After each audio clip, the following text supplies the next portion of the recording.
Hai guys, nama aku Vina Kristiana dari Prodi Bisnis Digital Politeknik Bakti Semesta Salatiga. Di sini saya akan menjelaskan tentang PDB dari G8 versi Rusia. Sebelumnya, apa itu PDB? PDB adalah jumlah nilai tambah yang dihasilkan oleh seluruh unit usaha dalam suatu negara tertentu, atau merupakan jumlah nilai barang dan jasa akhir yang dihasilkan oleh seluruh unit ekonomi. Jadi secara sederhana, PDB adalah total nilai produksi dan jasa yang dihasilkan semua orang atau perusahaan dalam suatu negara, termasuk nilai tambah dalam kurun waktu tertentu. Biasanya sih 1 tahun. Dalam bahasa Inggris, PDB dikenal sebagai Gross Domestic Product. Jadi dengan PDB, ekonomi suatu negara itu bisa tergambar dari produktivitas penduduknya. Namun demikian, PDB yang tinggi belum tentu seluruh penduduk negara tersebut memiliki tingkat ekonomi yang tinggi. Jadi PDB adalah dasar dari perhitungan pertumbuhan ekonomi. Saat PDB mengalami kenaikan, maka artinya negara tersebut mengalami pertumbuhan ekonomi. Begitupun sebaliknya. PDB atas dasar harga berlaku menggambarkan nilai tambah barang dan jasa yang dihitung menggunakan harga yang berlaku pada setiap tahunnya. Sedangkan PDB atas dasar harga konstan menunjukkan nilai tambah barang dan jasa tersebut yang dihitung menggunakan harga yang berlaku pada suatu tahun tertentu sebagai dasar. PDB atas dasar harga berlaku dapat digunakan untuk melihat pergeseran struktur ekonomi, sedang harga konstan digunakan untuk mengetahui pertumbuhan ekonomi dari tahun ke tahun. Beberapa manfaat perhitungan PDB adalah untuk mengukur laju pertumbuhan ekonomi, pembanding kemajuan ekonomi antar negara, pertimbangan kebijakan pemerintah, mengetahui struktur ekonomi suatu negara, juga mengetahui indikator kualitas hidup masyarakat suatu negara.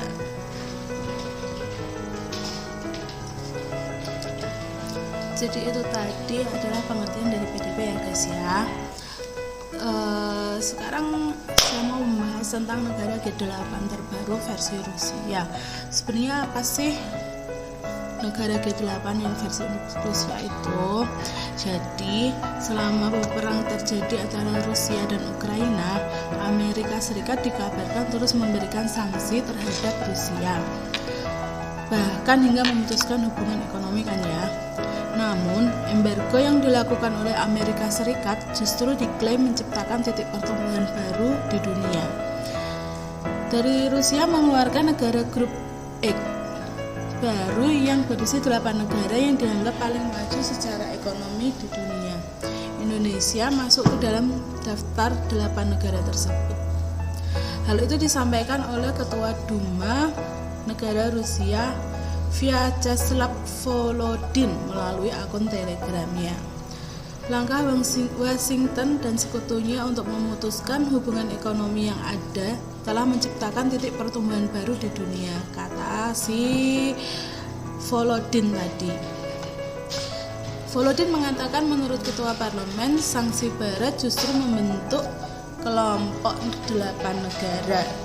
Jadi G8 yang versi Rusia itu ada Cina, India, Rusia, Indonesia, Brasil, Meksiko, Iran, dan Turki. Pemulihan ekonomi global saat ini bahkan akan terus meningkat karena adanya G8 ini. Bahkan negara-negara maju di Eropa pun sedang mengalami masa-masa sulit. Berbagai analisis memprediksi inflasi akan tetap tinggi di negara-negara yang pusat perekonomian dunia seperti Amerika Serikat, Cina, Uni Eropa hingga ke Jepang. Dan Indonesia diprediksi akan menjadi penguasa ekonomi dunia. Kenapa? Karena diketahui Indonesia memiliki perekonomian yang dikatakan berkembang pesat menurut catatan awal tahun 2020. Pertumbuhannya rata-rata sekitar 5-6% selama bertahun-tahun dan PDB-nya jauh di depan Australia. Sebagai negara kelas menengah yang sedang berkembang, PricewaterhouseCoopers memperkirakan negara ini akan menjadi 5 negara teratas pada tahun 2050 nanti. Nah, kabar kebaiknya tentang keberhasilan Indonesia yang tumbuh menjadi negara kaya, namun di sisi lain masih memiliki sejumlah besar orang yang sangat miskin dalam keadaan yang tidak baik. Nah, itu tadi sekilas tentang G8. Nah, di sini saya akan membahas tentang pertumbuhan Cina dan Indonesia. Cina merupakan negara dengan jumlah penduduk terbanyak di dunia. Menurut data terakhir, jumlah penduduk Cina itu mencapai 1,3 miliar jiwa dengan pertumbuhan penduduk rata-rata minimalnya 9,53% setiap tahunnya. Daerah 1980-an, situasi ekonomi di kawasan Asia Timur telah memasuki periode perkembangan yang sangat cepat. Kemajuan dalam aspek ekonomi Cina telah menarik perhatian negara luar.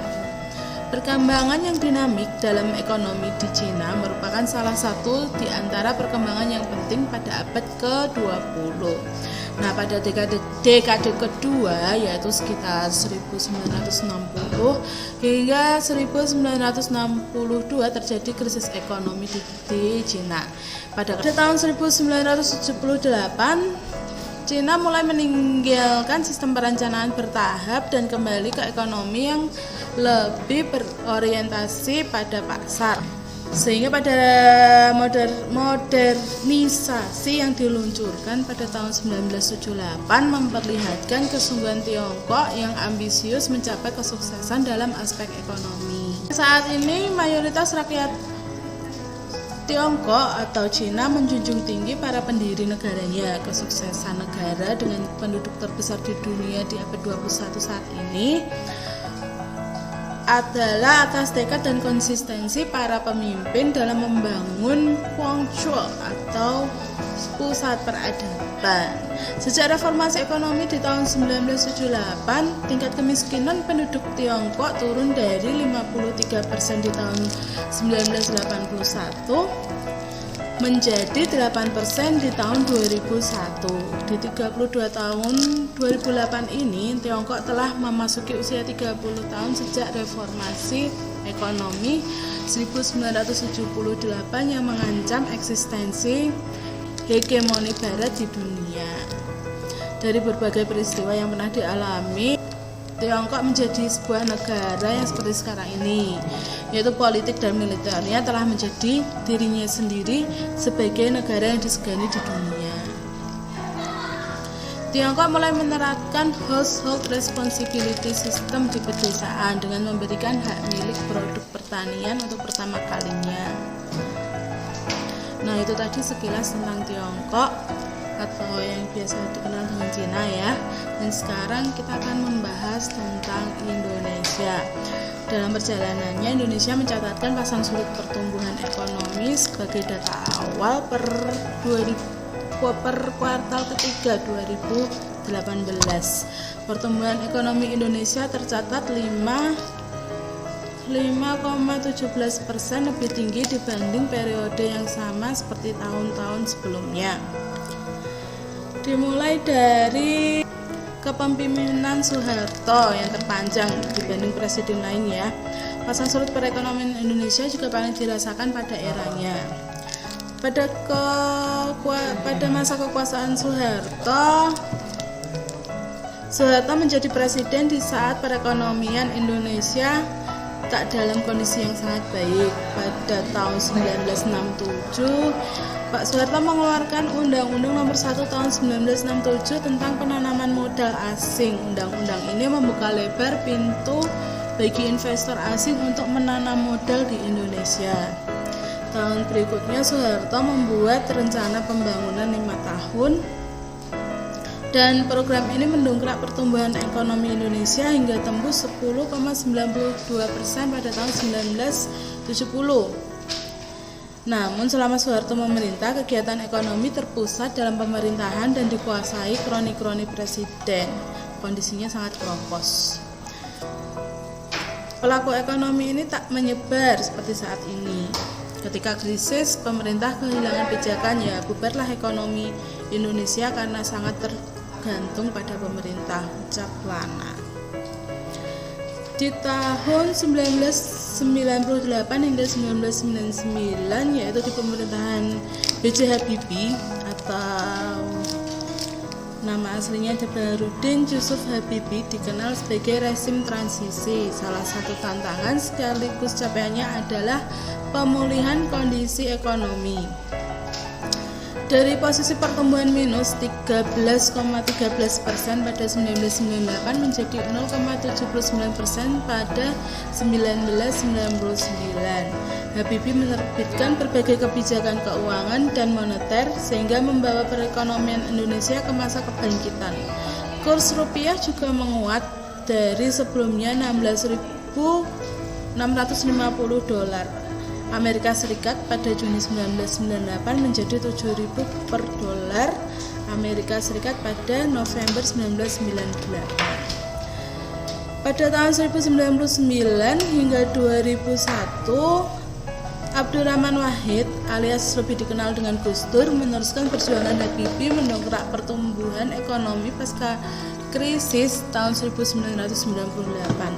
Secara perlahan ekonomi Indonesia tumbuh menjadi dari 4,92% pada tahun 2000. Di tahun 2001 hingga 2004 pada pemerintahan Megawati, pertumbuhan ekonomi Indonesia secara bertahap terus meningkat dari tahun ke tahun. Pada 2002 pertumbuhan Indonesia mencapai 4,5% dari 3,6% pada tahun sebelumnya.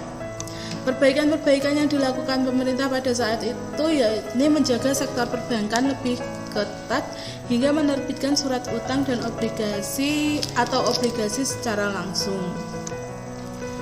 Di tahun 2004 hingga 2014 yaitu di kepemimpinan Susilo Bambang Yudhoyono, meski naik turun, pertumbuhan ekonomi Indonesia di bawah kepemimpinannya relatif stabil.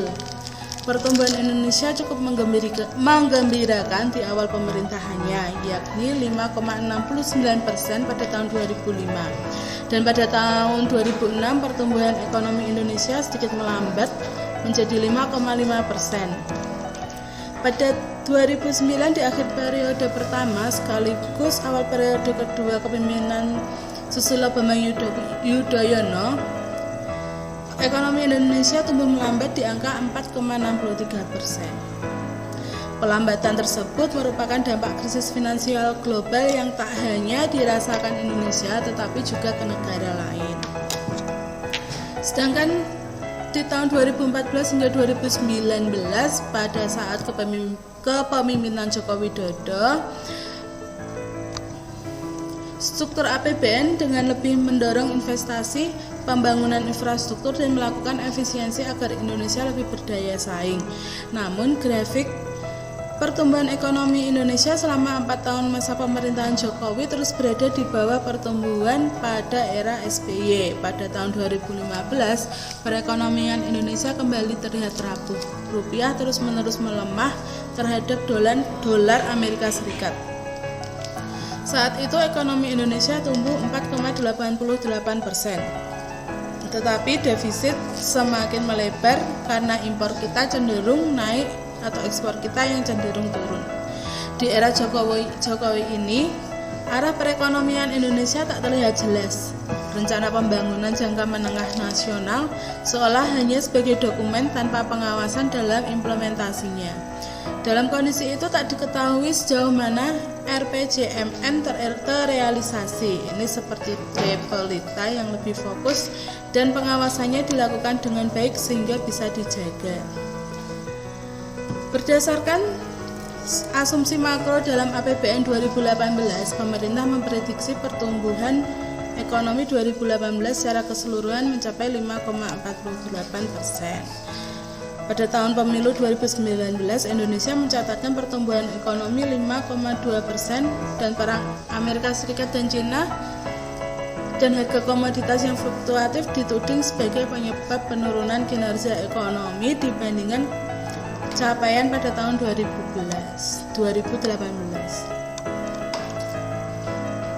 Nah, itu sekilas tentang Indonesia. Di sini kita bisa melihat naik turunnya grafik dari Indonesia dan Cina ya guys ya. Terima kasih udah nyempatin buat lihat video ini. Buat selanjutnya bakalan diupdate lagi. Bye.